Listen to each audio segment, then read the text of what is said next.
Radio, fellow collectors. So today we're going to take a look at another Kyosho, and this is from the British Sports Car Collection. I'm not sure if they have more than one collection or not, but I would assume this would be their first if they did. It says 490 yen, so it's around $5 even in today's money. And the date of this, down over here, 2009 is when all these models were made. If you want to pause the video and hit the focus, those are the other colors and models in this collection. Alright, so it's a typical Kyosho blister. It came in this blister pack. It was screwed down to the base. I took all that stuff off for time savings. And here's the little info card here. It's all in Japanese, of course. It's making 380 horsepower. And this is a inline 6-cylinder. So somewhere there, I guess. It's making around 400 horsepower. And so this thing will do 0 to 60 in around 3.7 seconds. And 185 miles per hour, or I guess that's the equivalent, somewhere around that, kilometers per hour. And they're the other colors. So I really wanted the orange, but I bought this off eBay, and this was the best priced one. This is a little too dark for me. It might be hard to see the details. Oh well. So let's take a look at these photographs. Now, the time frame that this car was made, there was a gentleman, Peter Wheeler. He was the car company's president or CEO or owner. I'm not really sure.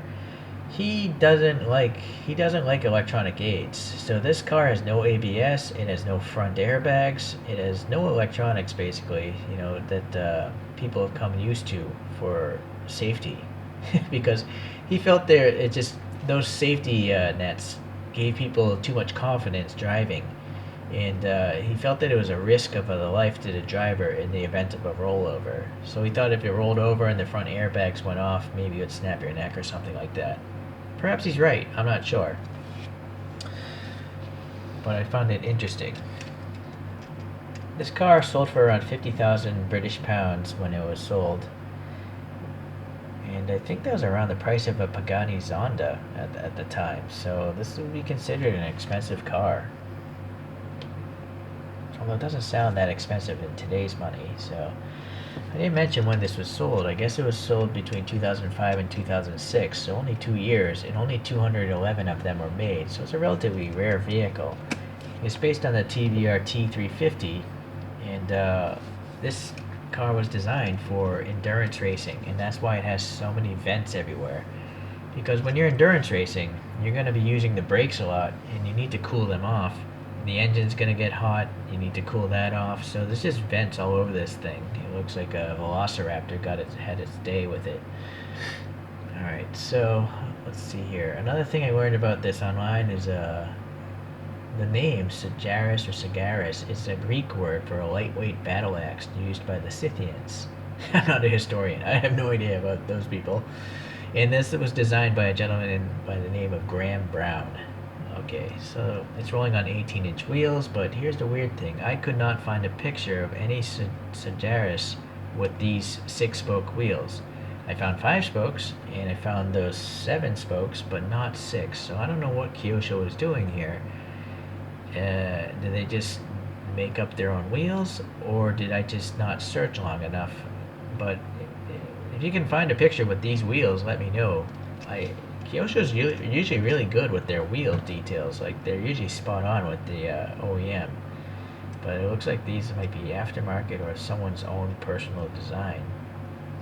I'm kind of noticing now the tires are actually staggered in their sidewalls. The height of the front tire is much shorter than the height of the rear tire, which I believe is accurate to the real car looking at the photograph. I just don't think I've ever seen that it's not common on a Kyosho model. They usually have the same size tires. So again, if they're doing that kind of detail, I almost feel like maybe this wheel was available, but I just can't find any photos of it. Maybe there's an option? I don't know. Strange. Okay, well, we got some detail here. It's a raised bump, some sort of reflector painted white. Nothing on the mirror though. I don't know where the door handles are. Don't see him on the real car either. Possibly back in there in this vent? I don't know. Weird.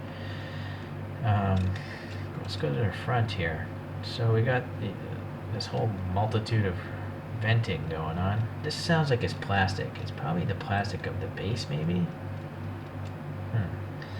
And then there's the TVR logo. Let's see how clear it is. Wow, they even got the horizontal stripes in it. So that's a pretty good attention to detail there.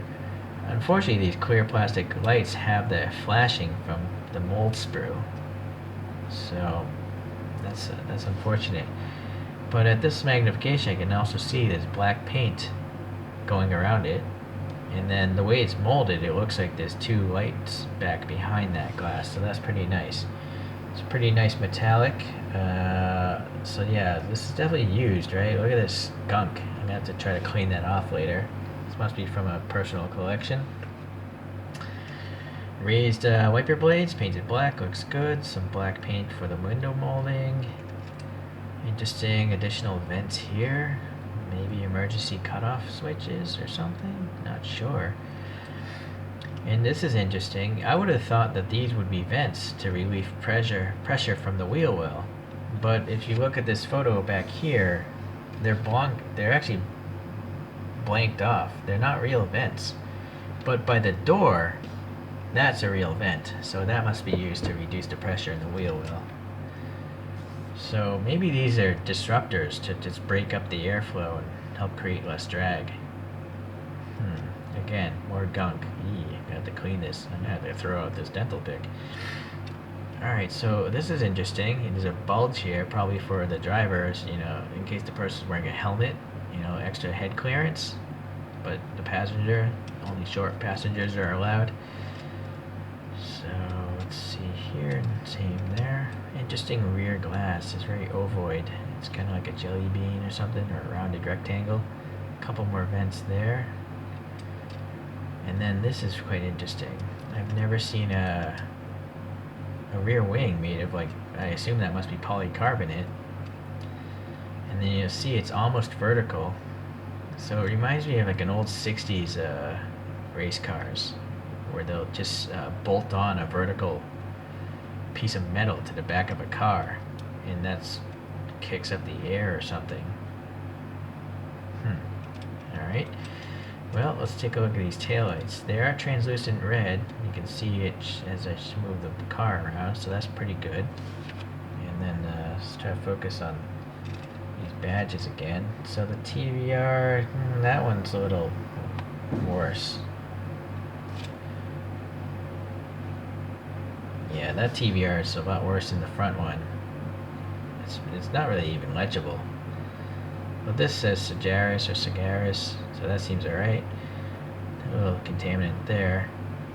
A little light for the license plate. There's a bump there. I'm not sure what these holes are. On the photograph, there's two horizontal ones with a reflector in a rear backup light or something. So maybe this is a different year. Alright. Oh, I see. The photograph I pulled up on the internet isn't the best reference, the rear view, because that one has pipes coming out the back. So this photograph must be an aftermarket conversion. See how the exhausts are sticking out the back like a normal car? But the cool thing about this Sagaris is the exhausts stick out the side. There. So the pipe is literally just shooting out this way, all the hot gases.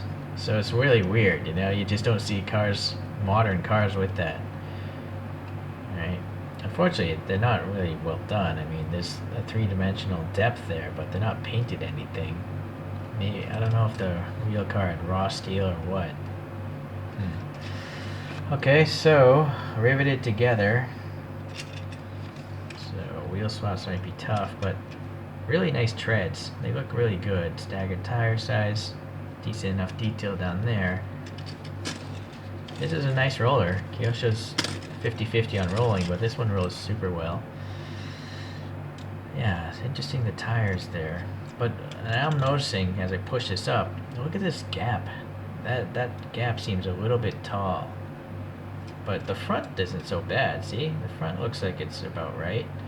But the rear, that's not good. What about this side? This side seems better. Yeah, this side seems better when it's resting. So that's one of the problems with the riveted together thing, you know. I don't know if I want to drill this out just to get this to look nicer. So it's a shame. Alright, so I'm not even going to bother with the interior. It's just black plastic, molded details, but you can't really see anything because of the color. So that's just typical Kyosho blisters. Very well. I would say it's a great model, actually. I don't... For someone's personal collection, it still doesn't have any paint rash that I saw. It doesn't... There's nothing majorly wrong production-wise by Kyosho, so if you buy one of these, there's a good chance it'll actually be pretty nice. My biggest flaw is just that little gap, but that's really not a major... well, I don't know. Maybe you guys might think that is a major flaw, right? Because it does look a bit odd. And then it's questionable about these wheels. I just don't know. But it's still good enough that it deserves a rotation on my little solar spinner. So let's get that out. And I do actually have the other TVR from Kyosho. This is the Tuscan S. Yeah, Tuscan S. So another really oddly styled vehicle, but they're so odd that I like them. You know, there's definitely nothing that looks like a TVR. Alright, super slow spin. So the Tuscan has all painted headlights and taillights because they're just tiny dots. But I do like the orange color of that. So I guess it might be good that I didn't get this in orange because I would just have two orange TVRs. But the way it is now, I got some contrast going on. Let's see about the size. So that Sagaris is a pretty small car. It's really reminiscent of cars from decades before. Okay. Well, if you like British sports cars that no longer, brands that don't exist, to my understanding, TVR is under ownership from a conglomerate, but I don't think they've made anything since this generation of TVR. So it'd be nice if they were able to put out some new cars, because I'm pretty sure the styling of them will be really unique and definitely different from other vehicles. Alright, well, thanks for catching up on this channel, and stay tuned for some more Kyosho reviews.